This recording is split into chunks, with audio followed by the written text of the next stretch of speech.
Hey guys, I'm Stephanie and this is Steph's Stove, and today we're going to make a great dessert that happens to be one of my husband's favorites. That when we started dating before we got married, I remember him talking about how much he enjoyed his grandmother would always make it for him at holidays and so forth, and he enjoyed it. And ironically, my mother used to make it for me growing up as well, just with a little twist on it the way she made it. And so I'm going to share that with you today, and it is chocolate delight. So let's get started and make some chocolate delight. Okay, to get our chocolate delight started, this dessert is a layered dessert, and so we have our base layer that we're going to start with. It's going to start with 1 cup of self-rising flour, and to this we are going to add 1 stick or half a cup of melted butter. And this is going to create, when we do this, kind of a shortbread crust that'll be just delicious. And then we are going to add in 1 cup of nuts. And I'm going to kind of, even though my nuts are chopped, I'm going to give these just a couple other pulses in my little mini food processor here, because you want these extremely fine. I know as my mother made that's one thing that she always stressed, because you don't want big chunks. You want them rather small like this, because that way you don't want to hurt your teeth or anything. I'm going to put that together in here. Move this to the side. And we are going to mix this together until it just kind of incorporates. And you're going to see as it comes together, we'll kind of get a little firmer and just keep pressing it. Generally I use a spoon or something for this, so that way I can work it in and mash it with the back side of the spoon until you kind of don't have any more flour showing and it is well incorporated. Like I said, this kind of reminds me of a shortbread type cookie consistency when it's in the dessert, and it's always kind of one of the best parts of the desserts is having that crunchy kind of nutty flavor on the bottom. Now I did use pecans for this. I don't think I said that earlier, but I do use pecans for this. I don't know about using other nuts. You're certainly welcome to try, like if you prefer walnuts or so forth, but this is just something I've always done with pecans. Now if you have a nut allergy, you could skip the nuts. Now it will change the taste of the crust, or you could add a graham cracker crust to the bottom of this to give it a little different flavor and still get a similar effect on the bottom. Okay, and see how we have that mashed together, kind of like this. And to this we are going to put in, this is probably about a 9 by 12. I don't think it's quite 9 by 13. We'll just say 9 by 13. Because it is pretty close. Bacon dish, and what we're going to do, we're going to spread this around on the bottom, and I do have this lightly greased, and with the back of my spoon I'm just going to work it around and create that bottom layer. This should be very firm and even as best as you can. Now at the end, when we have some lumps, we'll go in and roll it out.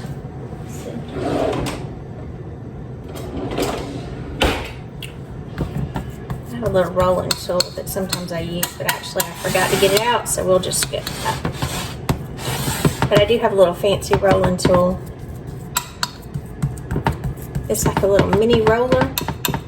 It's kind of cute. So to get it the rest of the way, I'm just going to incorporate my fingers and just wash your hands before and after, and you'll be fine. Because again, I want to press this all the way through, because I don't want one of the edges thicker than the other, because if it does, when it cooks down, it won't cook evenly. So I'm going to press this down and kind of feel out to be sure that it is even. Again, that I don't have a big lump, and I had some more, so I'm going to work it this direction, and it'll just kind of push that way. I'm trying to pat it to be sure that it doesn't come up the sides too terribly much, because I do want a flat consistency, because this is our base, our bottom layer. not sure how well you can see. And so there I've got it incorporated. And we are going to put this in the oven at 350 degrees for about 20 minutes or so, just to get this good and cooked. And then we're going to cool it and move on with layer 2. All right, for our second layer, we're going to take 1 8-ounce package of cream cheese, and we are going to add it to our stand mixer. Get this open. And I did have this is softened cream cheese, just because it's so much easier to work with when it is softer at room temperature. So if you're planning on making this ahead of time, by all means go ahead and put your cream cheese out so it can soften. If it is not softened and you're doing it straight from the refrigerator, just know it will take a few extra minutes for it to come together. So again, if you can make it ahead of time, if you kind of plan it on, you can do it. It's so much better to go ahead and have it out and ready. And I always go around and make sure I get every last little bit of that cream cheese, because we want all of that goodness in our dessert. All right, and to this we are going to add 1 cup of powdered sugar. And I'm going to kind of blend this a little bit before I turn on my mixer, because we certainly don't want to get showered by our mixer. So I'm going to kind of cut this in with my knife just for a minute, just to prevent that proverbial powdered sugar shower. I'm going to add my beater attachment here. Let me find the hole. There we go. And this has my scraper bar on it, so it will be a little bit more helpful. I'll put my splash guard on to prevent any splashing, lock it, and we'll go ahead and mix it up until this comes together in a very smooth and creamy consistency.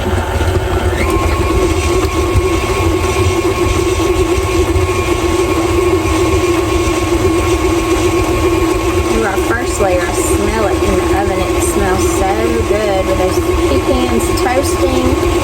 It smells yummy.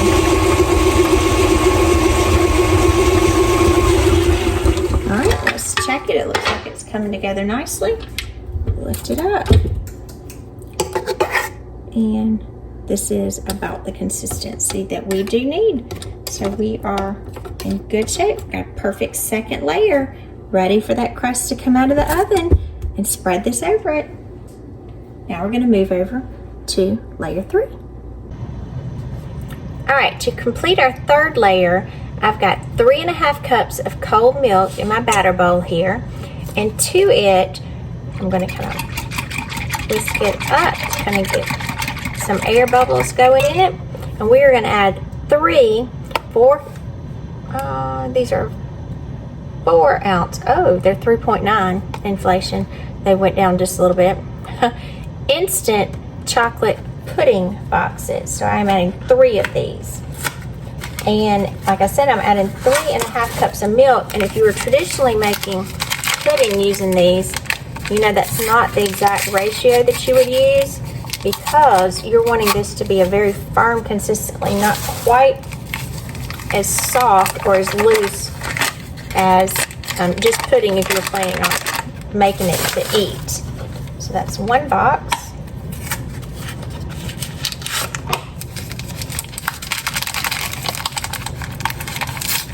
Here's number 2. And again, be sure that you're doing instant pudding for this, and not the cook and serve. This recipe is absolutely the instant one. Now you could make your own chocolate pudding, but it's just as simple and easy to do the instant. And I'm not sure if you could really taste that much of a difference, because there's so many flavors going on inside the dessert. You have to put those right there in my trash bag, and then I'm just going to whisk this by hand. And if you've ever whisked together the instant pudding, you know it does take just a minute to come together, and it's not something you really have to do with your mixer. You can do it by hand. You're just trying to get all of the clumps kind of blended well. And I'm just doing this with kind of a medium whisk. And I can actually feel that it's thickening right now. So I'm gonna grab the handle. That's what I love about this batter bowl. It's so easy to mix and pour, maneuver. Just keep whisking it until it's incorporated. And again, you can tell it's already coming together into a firm consistency.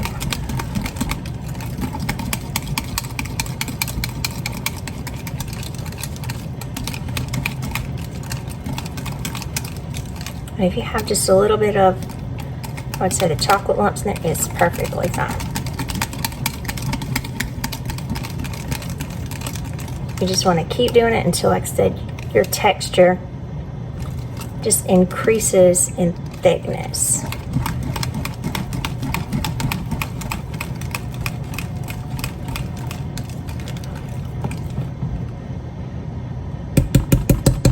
There we have it, our pudding mixture. So I'm going to put this in the refrigerator and let it chill until that our crust continues. It has about 3 minutes left, and then we're going to need our crust to come to a complete cool, and we will start assembling everything. Alrighty, our crust has just come out of the oven, and you can see it is very firm, kind of nice and toasted, and we're going to have to let this sit and completely cool and then begin to assemble our chocolate delight. Alright, our crust has completely cooled, so now it's time to assemble the rest of our chocolate delight. So on top of our crust, we are going to add our cream cheese mixture. Doesn't that already sound good? On top of that pecan infused crust, a cream cheese layer. Yum, yum, yum. Now, I will kind of warn you, this is not diet food by any means. This is some good, almost a sinful dessert. It is so good. We're going to spread this as evenly as we can over our crust layer. Get every last little bit over there. This is just going to give just a incredible taste on top of our next layer. All right, so our next layer is our chocolate pudding, and I did have this in the refrigerator, and you can see how incredibly thick this is. I'm just going to kind of mix it up really quickly again, give it a few swirls, loosen it up, and right on top of that cream cheese mixture, we are going to add this incredible chocolate pudding mixture. Just kind of dollop this evenly so it'll be much easier to spread. I wouldn't kind of do it all in one place, just kind of plop it along the way. Get all that. If there's any left, by all means, you can eat that. All right, now we're going to spread this again as carefully as we can, because we don't want the next layer to come up and kind of merge together. We do want them as separate layers. And you can see this is going to be a very tall dessert. It's super easy to make, and there's not many people that just don't like a pudding type dessert that is just good. It's easy to transport if you got to take it somewhere, because it's in a 9x13 pan, and usually that's like one of our favorite baking dishes. And on top of this, as it didn't get good enough, we're going to add an entire tub of Cool Whip on top of it. So I'm just going to kind of mix up my Cool Whip lightly. Now, I have never used, I can say, light Cool Whip in this recipe. I have used it in other things, but in this one, I just go for it. Just go for it. There we go. We are going to try to very evenly again spread this out. So kind of push from the center, because you don't want the chocolate back up in here. Again, you want this dividing layers. Just smooth it out. And who doesn't like Cool Whip? Some good stuff.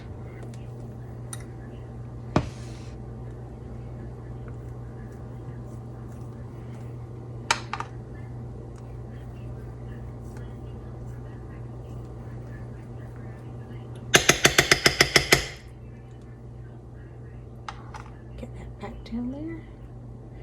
And again, you can see it will take up the entirety of your dish. All right, we're almost done.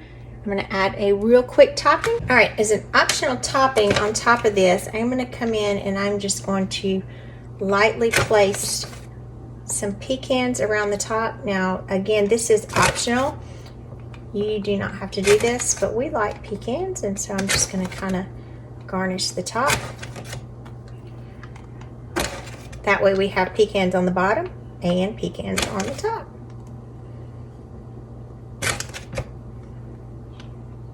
Just try to get them somewhat evenly distributed.